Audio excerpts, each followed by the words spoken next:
Okay, welcome to another episode of Chicago City's webinars. Today we have one of our alumni coaches, Coach JD Jones. How are you, JD? Doing all right, man. Good. Good to see you, man. Good to see you. So, just going to get to know a little bit about JD, where he is now, because he used to be with us a few years ago, his journey through the game as a kid, high school and college, and then kind of how he's progressed in his coaching career. So I'm going to start off, JD. Just introduce yourself. Let the viewers know who you are and where you're from. Hey, guys. My name is JD Jones from Buffalo, New York. Currently residing in Eau Claire, Wisconsin. Any snow up there? Yeah. Oh, jeez. Yeah. It's yeah. So JD, just fill us in. You're up there with your family, correct? Yeah. I have my wife, 3 kids. I've got a 7-year-old daughter, a 5-year-old son, and then 11-month-old daughter who is now walking around and moving. And she's trouble, and it's so much fun, but she's so much trouble, you know. So. Love it. Little 5-a-side team in the making, maybe. So you're up in Eau Claire, Wisconsin now. You've just took on a director of coaching job, correct? Yes. Yeah, I just became director of coaching of Eau Claire United. We're like a small, medium-sized city, 64,000. So it's not that large. But I've been coaching here at the university, and yeah, I've just been hired on as the director of coaching of Eau Claire United. It's the only travel club. I guess I would say it's the biggest travel club in this part of Western Wisconsin. So we really support and serve not only Eau Claire, but also the surrounding cities like, Menominee, Altoona. You guys, those cities mean nothing to you guys, but just imagine like lighthouse. We are the lighthouse, and we try to help everybody in that radius. So cool. Okay, so when did you start off in that position? I got hired in December. Okay. So it's been since then. So it's been interesting, a new face, new ideas, coming into a very established community, and trying to coach and trying to educate and learn myself. So it's always a process, right? Just trying to take it in stride, always find those silver linings, and really appeal to people, letting the people try to get to know me a little bit better. See who I am as a coach, as a person, as a leader, and see where that takes us. So, yeah, I mean, I'm chuffed for you. I'm delighted to see you in a position. I always felt that's a role you could definitely take on. So I'm excited to see how you progress through that, and I'm sure we'll be talking over the next few months on how to help and support, and any ideas we can bring and help anyone up there in Wisconsin. So that leads me to my first question, really, is just give us a bit of a background on, where you started in soccer, what age as a kid, and then how you progressed into high school and college and things like that. Oh, man. All right. I feel like I could write a novel, but I'll keep it short here.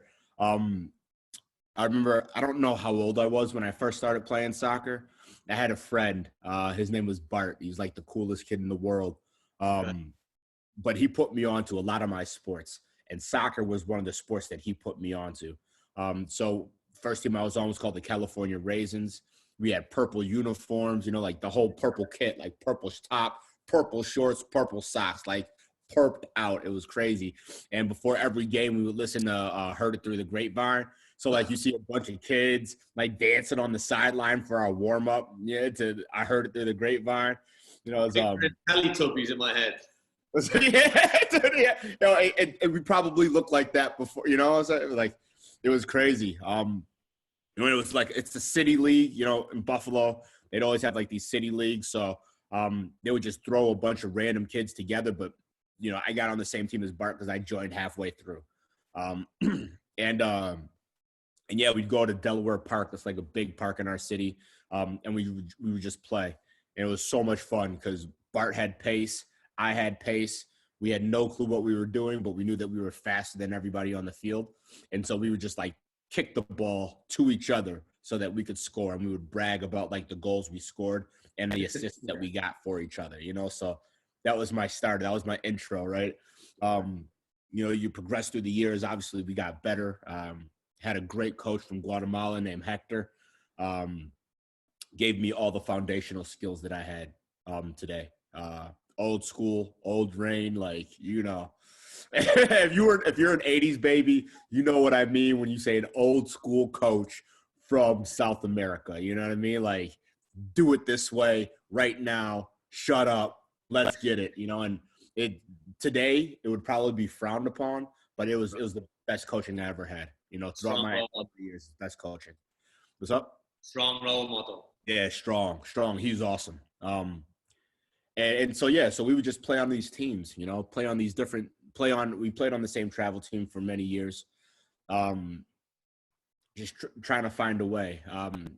Through our like more formative years, you know, like probably started at fourth grade, fifth grade, sixth grade, seventh grade. You know, me and Bart would hop on the train in Buffalo, and we would ride it to different neighborhoods and get different games. That's how we started playing. You know, like we go to Little Yemen, you know, and jump into a pickup game over there, right? Or we'd go to like the African part of Delaware Park, where like, you know, all the various countries from Africa would be playing, and we'd get a game there. Or we go to the west side of the city and get with the Puerto Ricans, and we play a game over there, right? Or we go find like the Italian neighbor, like the heavy Italian neighborhood, not like the, you know, the nice Italian neighborhood, but you know, like that Hell's Kitchen type Italian neighborhood, you know, and we get games there. And so that's kind of like how we grew up and got to learn our city too. You know, like we met soccer players from all over the city, different styles of play, you know, different like passions, right? And just different people. And that's how we got on, you know, like some of our really good friends in high school and some of the things we were able to do in high school socially were because we knew people from these different neighborhoods, you know, just growing up playing soccer in them. So for our UK viewers, how old were you? Oh man, Right. we were young, ripping around in the city, so I would say probably like 11, 10, 11, 12. Pickup games, were they with adults? Were they? Yeah. It's everyone. It's everyone. It's you know, it's almost like how you find in a lot of the Spanish American neighborhoods you see now, those Mexican American neighborhoods, or those, you know, Puerto Rican neighborhoods now, where you'll have a pickup game. They'll probably have two games, right? They'll have like the grown folks, right? And then like the kids that want to play with the grown folks, and you got to earn your way onto the grown folk field. That's how it was back then, right? So like we would start off with the kids as we got better, you know, probably around, I think 7th grade was the first year that we got a chance to hop on the grown up field, right. You know, and then we would just play. So yeah, it was just mixed ages, both sexes, go get it. Everybody just playing, you know, talking trash, you know, trying to show up, you know, like show out. So you immediately gain respect when you're put on the field, right? But that's a unique story. I've not heard that one in the States. And I mean, coming from Ireland, you know, obviously we did the same, but it was just all Irish back when I played. It was on the streets and it was different age groups, and you got kicked up and down off the ground, off the walls. Yeah. We all talk about it as coaches from back in those times, is how can we replicate that nowadays? And I mean, that's probably a whole other conversation for another day, but that's it just shows. Trying to recreate the field too, bro. That's it. That's where you learn, you know, like we've talked before, and I've talked to other coaches, you know, when we talk about creativity in football and soccer, you know, it's, you know, it's doing that stuff, you know, playing with nobody telling you what to do, just trying to figure out ways to make an impact, you know, whether it's like a shock factor, like, oh, impact, or like it's a impact in your game, right? You're just trying to figure out a way to make a difference. And sometimes you do it by accident. One of my favorite moves that I used my whole life was just a little like hip shuffle, like little hip shimmy, right? Yeah. But I got that playing there. You know, I did it by accident. I was going to go play a ball. And I was like, no, I don't want that one. And I went this way, right? And I broke an ankle doing it. So I was like, ooh, maybe I should do this, right? But you were playing with the over 40s at 10. I was balling. Yeah, I used to be kind of nice back in the day. I used to be. I just had pace. I had pace and I was strong. you know, and I had been playing with a lot of people from a lot of different places, so I had confidence, you know. And back in the 80s and the 90s, you know, that's if you were the fastest kid on the field and you were one of the strongest kids on the field and you played like it, yeah. you know, he gave you a lot of opportunities. I think like even for me thinking back, I was a very, very quiet kid. Probably was up until 19, 20. But as soon as I crossed the line to play soccer, I was this whole other person. And it helped me with my confidence and acceptance in groups and society and things like that. And it definitely was a learning curve that really, you know, obviously it can hurt you because if you can't handle it, you may not go back, but it's something that, you know, it was all we did. And thankfully it got me into a position where I am today. But no, love that. Great stuff. So then, yeah, just forward on then, fast forward into college, your studies, and then kind of post-college. Where did you end up and what were you doing? So I went to Howard University, tried very hard to get recruited there. They were not having it, weren't interested. They came out to a couple of my tournaments. There was this tournament in DC called Capital Cup. I invited them to come out to that. They came out to that, checked us out. Wasn't really interested. I was there. I had to annoy people to even get a shot, you know. I got a shot, and then, you know, I was just like, you know, I think these days are over, you know, after a while. So hung up the boots, focused on studying, focused on being in Washington, D.C., and all the great things that D.C. has to offer young 19, 20-year-olds. Yeah. So, you know, that was the end of my playing days there. You know, they came to an end at Howard. And I didn't think that I would ever – I didn't know, or I didn't think about the role that soccer would play in my life from that moment on, you know. I've been playing my whole life. That time at Howard, it was tough, man. You know, it's a demanding environment, you know, with demanding your time, your energy, you know, emotionally. Yeah. So like, you know, I took a break. I was like, yeah, I'll come back. But that break was 10 years, you know, so I took a 10-year break from sport and came back to it when I started to visit it in New Orleans when I lived there. And then I really came back full on when I was back in Chicago. What did you study, JD? My major was poli-sci and psychology. So I did that. Quick description what that means to our viewers. So political science is pretty much the study of politics. What politics means in America and in other countries, you know, I guess the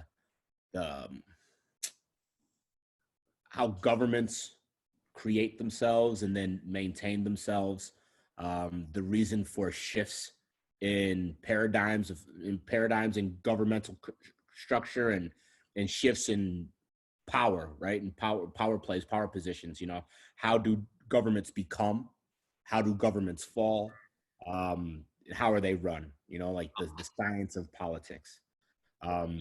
Psychology, we all know psychology is like the unconscious, you know, the mind, emotions that go with that. Relation to business maybe in there as well. Yeah, definitely. Yeah. So I didn't have a bit. I was so lost in college. We all. To me, is like for me, right? Growing up, you know, and this related to soccer too.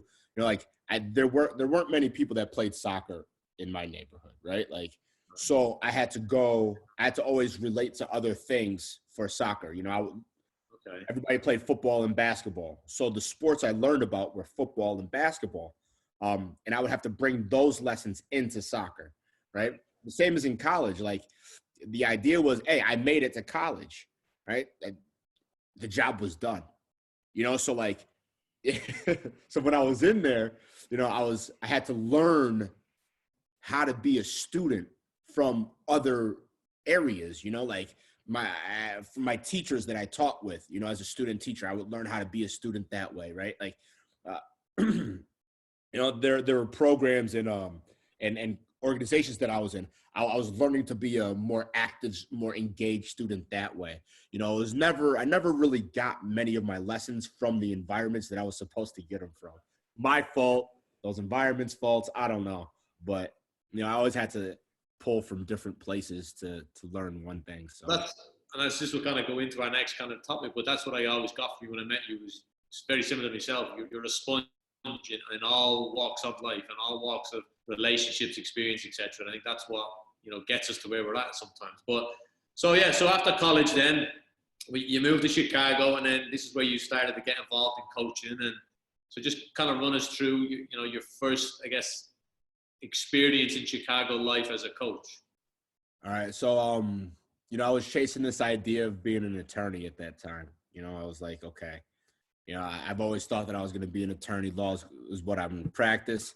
I had just went to school down south to study, not necessarily law, but law-related fields. So I was like, okay, this is it. I'm going to move to Chicago. I'm going to get myself into law school. So I was working at a law firm. The partner of that law firm, Daly Mohan Grobel. Hey! The partner at that law firm, Mr. Grobel, was also on the board of AYSO. So I asked if I could coach. And so I started as an assistant coach as an assistant AYSO coach. And I loved it. Loved the experience. So much fun. And I think back to my days coaching then, I was like, oh my God, I was a dreadful coach. What age group did you have? What's up? What age group did you have? I think it was U12 boys. Okay. U11 boys, maybe. U11 boys, because I coached the same group with the same head coach again the next year with U12 boys. You know, and we won Soccer Fest. We thought we were so good. We thought we were like, yo, we're the best coaches ever. I had no clue. But then from there, Northwind, which is like the attached travel club to that AYSO group, asked me if I would be interested in coaching with them. So I was like, yeah.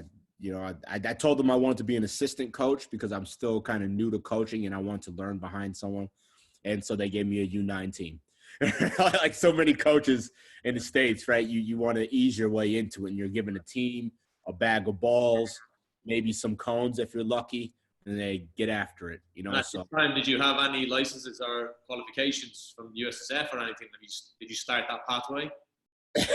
No, I had like my AYSO beginner coaching, you know, like mandatory. I had no USSF anything. I didn't even know about USSF at that time, like the coaching license structure, right? You know, so yeah, I was just everything. I was like a baby born new, right? Just learning what it was to be a coach. And so that's what I did. That first year, I learned. I was like, well, I don't want to suck, so I would do research, you know, and try to figure out things to do in practice. I would get an idea in my head. Well, I want to work on this. At that time, those ideas were real basic, right? I get an idea, and then I try to figure out, a way to make that idea come to life, you know. And then I started to learn about the coaching courses and, you know, and things like that. So I tried to involve myself in as much as possible so that I like knowledge. I like the acquisition of knowledge. Yeah. And that's where, again, leads me on to the next piece, because when I met you, I had the pleasure of co-coaching an ODP session. Yes, sir. I believe it was Bloomingdale. It was down south somewhere. Yeah. And I was filling in for somebody, and this was your group. And I remember there was a quick introduction to the coaches, and then we ran the session. I remember I took the attackers and you took defenders in an 8v7 to goal kind of transition phase. And obviously I liked your energy, loved everything about what you were doing. And then we got talking at the end of it. And I didn't know you were in the city coaching with Norwin and that. And we just kind of got talking, and then we started sharing ideas. And then from there, I guess it's the next pathway that leads into why you're Chicago City alumni. So where, from that stage, which I believe was in the winter phases, and, you know, I know we bumped into each other here and there, you know, what and where did you see the transition to make that next step with Chicago City? for you and for your development potentially? Yeah, so I think at that moment, you know, I'm just coaching with Northwind, coaching at ODP. And, you know, when I was coaching at Northwind, you know, I had an opinion about myself, right? I was like, okay, I'm on top of this. You know, I'm learning, I'm doing my thing. Yeah. And then when I started coaching with ODP, I was like, I don't know anything. I got to catch up. Like, you know, because there was just a big difference in the level of coaching, right? Yeah. And you don't know who you're coaching against. You know, like whenever you're coaching, unless you like know the community, right? At that time, it was my first year coaching travel soccer. So I didn't understand who the people I was coaching against. My teams were doing well, and so I thought I was doing a great job. You know, coaching with ODP, when you're actually coaching with another coach and you're listening to what they're saying and you're seeing how they paint their pictures, you know, with their words or with their actions on the field, you know, you can really assess where you are as a coach, you know, and that's what I did. I had to reflect on where I was as a coach. And at the end of that reflection, I realized that I needed to involve myself in a community of coaches who were not only good, you know, like high level coaches, but also wanted to share knowledge. If not with me, then with each other. Right. And then I just had to put myself in a position to be around when that knowledge was being shared, because I needed to learn more. And it wasn't something I could learn in a book. It wasn't something that I can do in a weekend course, because at the time that's what USSF was. It was a Friday, Saturday, Sunday. You know, it was knowledge that had to stick with me, knowledge that had to be repeated, right? Repetition makes permanence, you know. So it's like I need to grow. I need to grow as a coach, and I thought that was the best way to grow. And this is before I, you know, started getting my master's at DU, where I started to learn that knowledge is a social construction. You know, I just realized that I had to put myself in an environment where, you know, I could be taught on a daily basis. So I started thinking about that, right? Where can I do this? You know, what are these environments? And of course, you have like the fire that pop up. You know, I heard about City. I'd been offered a job over at Cary. And there was another club I can't think of right now, but, you know, just like the basic clubs in and around Chicago. But I thought about you know, the session that you ran, and what I heard you say. And I had coached an event with Chris, with Stewie. And I don't know, I just thought that this might be, and Tim, right? Like Timbo. Timbo had mentioned you, and I always held Tim. I worked Corver camps, right? So Timbo was like one of the first coaches that I met. Timbo and Christian Rockall, and his pops were like some of the first coaches I met that were like soccer heads, you know, like real soccer heads that wanted to talk about it, that wanted to be about it, you know. And Timbo had only good things to say about you guys. And so I was like, all right, let's go. So and that's why I came to City. It's like, I want to learn.